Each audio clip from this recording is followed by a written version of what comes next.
Welcome to I Love This Thing So Fricking Much, a podcast about passion. My name is Sophie Katz, and today I am joined by Sarah, a cosplayer and original character creator. Welcome to the show, Sarah. Hi, Sophie. Thank you for having me. Well, thanks for being here. So, here's how this works. Sarah will have 3 minutes to talk about something that she loves. This can be a person, place, thing, concept, activity, anything she wants. Our only requirement is that she loves it wholeheartedly and wants to tell us why. Are you ready, Sarah? Let's do it. All right, got my timer here. Now, what do you love so freaking much? What I love so freaking much is original storytelling on TikTok.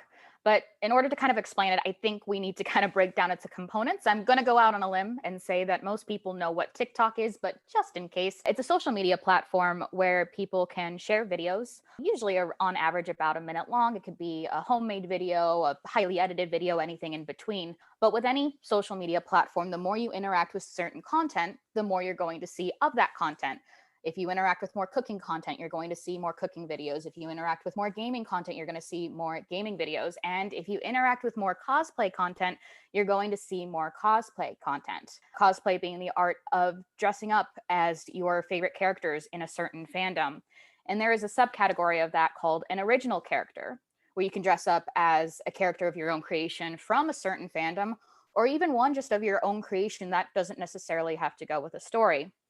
Now, that's where your Dungeons and Dragons original characters come in, your LARPing original characters, your tabletop RPG original characters, which I know all three of those have been discussed here on this podcast. But the problem, especially nowadays when it comes to a global pandemic, is when quarantine is highly encouraged, how do you still enjoy those activities when you're stuck at home? And that's where a lot of LARPers and role players and theater people got together and came up with trying to tell these stories through videos through TikTok.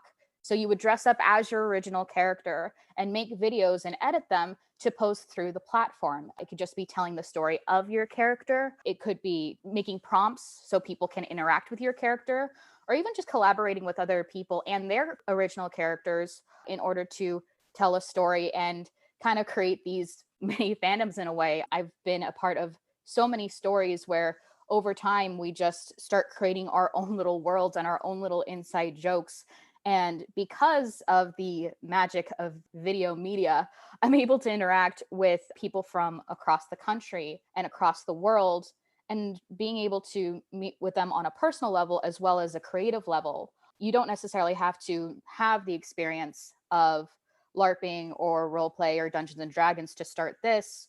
I mean, you don't have to have the knowledge for it at the very beginning, but it's a good activity, especially with the craziness going on from the comfort of your own home, being able to create through TikTok. It's new, it's exciting. We're all learning as we go. There's no right way to do it. We're all having fun. All right. Thank you for telling us about original storytelling on TikTok today. Of course. How did you get started with this activity? Was there any particular moment or inspiration? I've always seen cosplay, and I've been involved in cosplay and Dungeons and Dragons when I was in college, but that was very short-lived. Life happened and I didn't get back into it.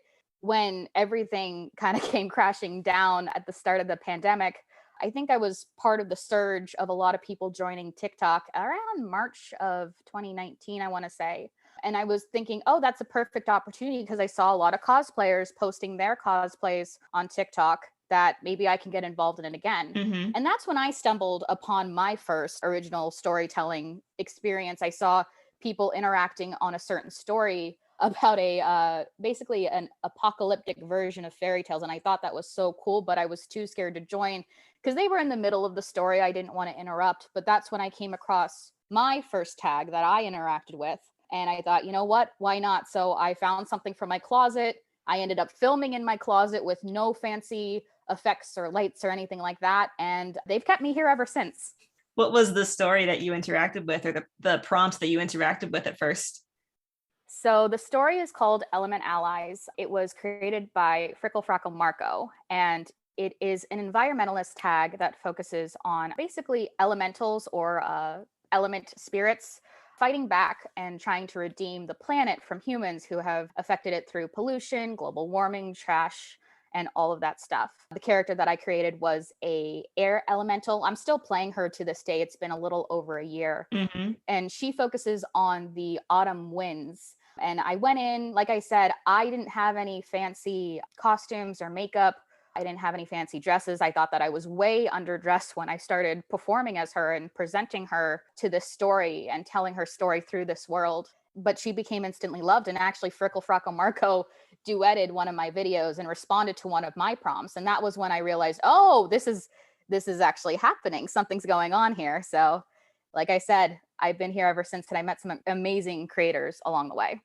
It must have felt really amazing for this person whose work inspired you to create something, came back to your thing and responded to it and was created something new with what you did. Exactly. I feel like a lot of people are nervous, especially when starting, because they don't have the experience or they don't have the knowledge. And I think that's how a lot of people feel about, say, Dungeons and Dragons and tabletop role plays and LARPing, because they think you have to have all of this knowledge and experience and materials to start. It's not necessary. I am so lucky to collaborate with people like a couple of geeks. I want to cosplay too, Fairwind Cosplay. All of them had a lot of experience before, and they've been so patient and so kind, guiding me through the process. And now it's gotten to the point where other people are kind of turning to me for that advice as well. There's no right way to tell a story. And that's the biggest advice that I give to people. So being kind of that beacon for them is amazing, because so many people before me were a beacon for me. Do you have any favorite stories you've been a part of or characters you've created on TikTok? One of my favorite characters that I'm doing right now is from the story called Stardust Smugglers, that was founded by Ruka Samuels. That story is about pirates who smuggle and sell fantastic beings for money. And for that story, you can play one of the smugglers, you can play a fairy, you can play a fantastic being. I decided to play a human. Okay. I play a librarian who is just off of one of the ports. And if you are familiar with role plays and things like that, I was kind of acting as an NPC where I just stood at that shop and would provide resources for people to move their stories along. So I did have a lot of prompts available where you could find a book or find a map or find a certain item, or you can even hide in the shop. But the reason I love her so much is because when I first introduced her, she didn't have anything. I had a very basic story for her, no backstory. I had a couple of facts about her. That was about it. But through this whole collaborative process and people entering her shop and talking to me behind the scenes to create this story, she has blossomed into a very complex character. She used to be roommates with a wereshark. She had a found sister who at the moment is kidnapped right now, and we're trying to bring her back home. She's played by I Want to Cosplay too. And she's also interacting a lot with a sailor right now, played by Fairwind Cosplay. They have elected not to know each other's name, but they are still falling for each other and are surprisingly comfortable with each other. But the reason I love that story so much is because we have not only been interacting through TikTok, we've been interacting behind the scenes as well. Fairwind Cosplay and I have been sending letters to each other as these characters, sending gifts to each other as these characters. We're bringing that virtual storytelling into the real world as well and making it more dimensional that way.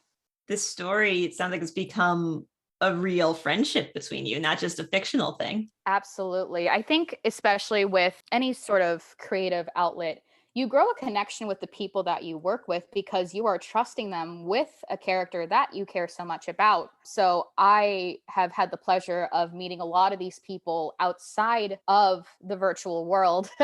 When everything was starting to slow down a little bit and we were all vaccinated, I had the ability to meet some of them at a Renaissance festival. And that was the best few days of my life because we just got to run around and have fun and geek out about our characters and geek out about things that we love with each other. Is there anything that you don't like about original storytelling on TikTok? And if so, how do you handle that? Consent is a really big discussion going on throughout the role playing community in general, but I think original storytelling on TikTok has a new layer to it. When you're working with role playing in real time, you may get thrown into a situation that you're not comfortable with. But the problem with virtual storytelling, at least through TikTok, is that a video is premeditated. So usually the right thing to do is talk to the person that you want to collaborate with, come up with your story, and then post the video.